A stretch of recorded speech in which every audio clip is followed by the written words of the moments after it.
Shalom teman-teman. Saat ini saya mau bawain tentang cinta dan lahir baru. Maksudnya apa ya cinta dan lahir baru? Banyak orang sering dengar kata cinta, dan banyak juga orang Kristen sering dengar kata lahir baru. Saya menganalogikannya begini teman-teman. Orang yang jatuh cinta sikapnya suka aneh. Dia juga kadang-kadang gak ngerti yang jatuh cinta ini. Kenapa ya gue bisa jadi aneh begini? Dia suka berperilaku seperti tidak biasanya gitu. Kenapa bisa begitu? Ternyata ada cewek yang dia suka atau ada cowok yang dia suka. Di depan cewek atau cowok yang dia suka, dia berperilaku seperti cewek atau yang cowok yang dia suka itu. Begitu juga dengan lahir baru. Sering kita dengar tentang lahir baru, tapi kita nggak ngerti makna lahir baru. Banyak dimaknakan lahir baru itu ialah saat ada altar call, maju ke depan, didoakan, rebah, bangun jadi manusia baru. Itulah lahir baru. Sebetulnya apa sih lahir baru? Lahir baru harusnya menjadikan orang percaya sebagai ciptaan baru dengan hati yang baru. Kalau seorang yang jatuh cinta bisa mengorbankan dirinya untuk yang dia cintai, begitu juga orang yang lahir baru. Orang yang mempunyai hati yang baru. Orang yang sebelumnya cinta dengan perkara-perkara yang memuaskan hatinya. Orang yang sebelumnya mengumbar kesenangannya untuk dia dapatkan, berubah menjadi orang-orang yang memikirkan apa yang Tuhan pikirkan.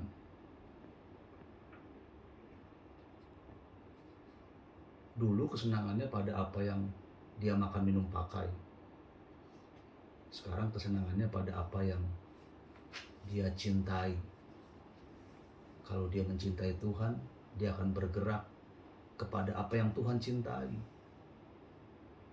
Jadi apa yang dia lakukan, dia tanya sama Tuhan, boleh nggak Tuhan saya lakukan ini? Orang-orang yang mengalami kelahiran baru, menggerakkan hidupnya untuk menyukai kebenaran dan berjalan di dalam kebenaran tersebut. Setelah mengenal kebenaran dan berjalan dalam kebenaran, dia menjadikan kebenaran itu cermin buat dirinya untuk melihat ke dalam. Ada kepalsuankah di dalam dirinya? Setelah dia menjadikan kebenaran sebagai cermin dalam hidupnya, maka dia banyak menemukan kepalsuan-kepalsuan di dalam hidupnya yang harus dia tinggalkan. Apa sih kepalsuan-kepalsuan itu? Nggak ngerti kalimat kepalsuan itu apa. Kepalsuan hidup itu ialah saat kita sebelum menjadi manusia baru masih terikat dengan kesenangan-kesenangan dunia yang fana, yang mungkin 70-80 tahun nanti kita akan tinggalkan itu semua. Atau bahkan ada yang tidak mencapai 70-80 tahun. Kesenangan-kesenangan dunia yang harus kita tinggalkan karena melukai hati Bapa. Oleh sebab itu, orang yang menemukan kepalsuan dalam dirinya, responnya ialah bersedia meninggalkan kepalsuan tersebut demi mengenakan kebenaran dalam hidupnya. Contoh ya, karena saya sering main basket atau senang main basket. Seorang pemain basket yang pemula, dia masih memiliki cara melakukan syuting yang salah.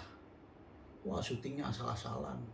Harusnya syuting itu ada aturannya atau ada SOP-nya. SOP syuting itu pertama balance, yang kedua eye on target, yang ketiga elbow. Elbow-nya harus bener nih.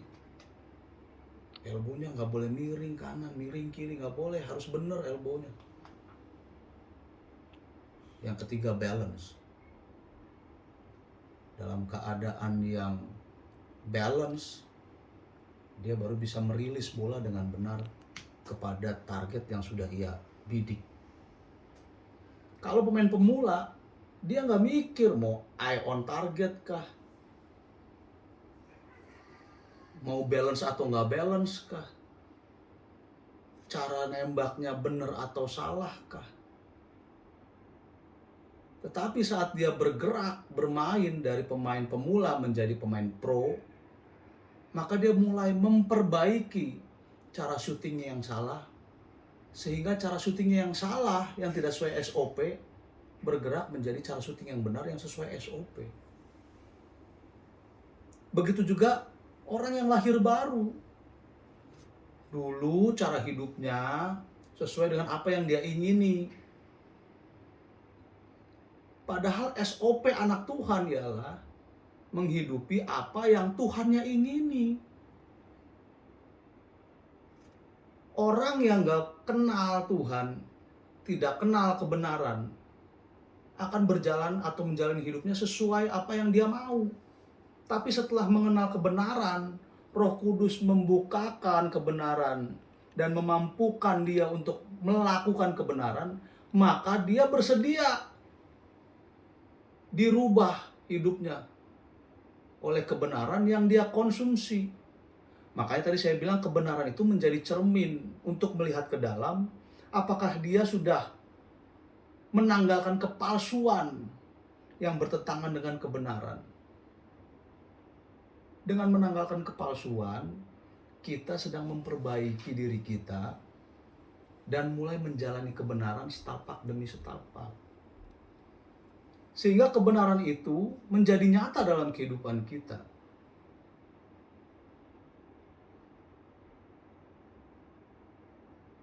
Orang yang lahir baru ialah orang yang bertumbuh terus dalam kebenaran. Sehingga semakin banyak kebenaran yang dia konsumsi, maka semakin banyak juga kebenaran yang dituntut untuk dia lakukan. Semakin banyak kebenaran yang dia lakukan, semakin bertumbuh manusia baru di dalam dirinya.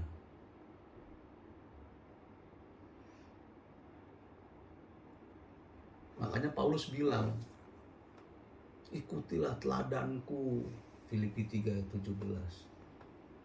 Karena Paulus mengalami perubahan itu. Oleh sebab itu teman-teman muda, jangan sampai naluri kemudaan kita, hasrat kita yang berjiwa muda, menghambat kita untuk menghidupi kebenaran ini. Memang kita masih muda, tapi tidak ada alasan untuk kita menyerah dengan kemudaan kita dan tidak melakukan kebenaran. Justru saat kita masih mudalah kita menabung untuk melakukan kebenaran. Ini bukti cinta kita kepada Tuhan yang kita cintai. Kalau buat pacar, buat lawan jenis kita rela berkorban. Ya yang gue emang sekarang masih ngerokok, tapi ntar kalau kita jadian gue janji deh gue gak ngerokok lagi. Lu buat pacar aja bisa ngerubah dari ngerokok jadi gak ngerokok. Iya emang gue sekarang masih narkoba, tapi kalau lu jadi pacar gue gak bakal narkoba lagi. Ingat ya, kalau cowok ada yang begitu, cewek-cewek ingat, jangan mudah terpancing. Belum tentu dia mau berubah beneran. Tapi seorang yang mau melakukan kebenaran, dia pasti berubah. Seorang yang mencintai kebenaran, dia pasti merubah hidupnya. Kalau dia bisa merubah hidupnya buat Tuhan, dia juga bisa mengasihi engkau dengan benar, seperti apa yang Tuhan mau untuk dia lakukan bagi orang-orang yang dia kasihi. Oleh sebab itu, ikuti teladan Paulus, alami perubahan itu. Paulus yakin bahwa banyak anak muda nanti ke depan yang hidupnya mengikuti teladan dia. selagi masih ada kesempatan, selagi umur masih punya, masih muda, masih kuat, lakukan kebenaran sebagai bentuk cintamu kepada Tuhan yang engkau cintai, kepada Tuhan yang engkau hormati. Oleh sebab itu, mari jawab tantangan Paulus. Ikuti teladanku. Siapa yang mengikuti teladan Paulus? Teman-teman dan saya yang akan mengikuti teladan Paulus. Sehingga cinta dapat melahirkan kelahiran baru yang benar. Cinta kepada Tuhan melahirkan kelahiran yang baru atau perubahan cara hidup dari manusia lama menjadi manusia baru. Dari manusia yang mencintai dunia menjadi manusia yang mencintai Tuhan dan kerajaannya. Itu yang membuat kita berharga. Bukan karena kita kaya dan banyak uang, tapi karena kita menjadi serupa, sepikiran, seperasaan dengan Tuhan yang menciptakan kita. Itulah yang membuat teman-teman muda berharga, membuat saya berharga. Oleh sebab itu, selamat berjuang dan selamat melakukan perubahan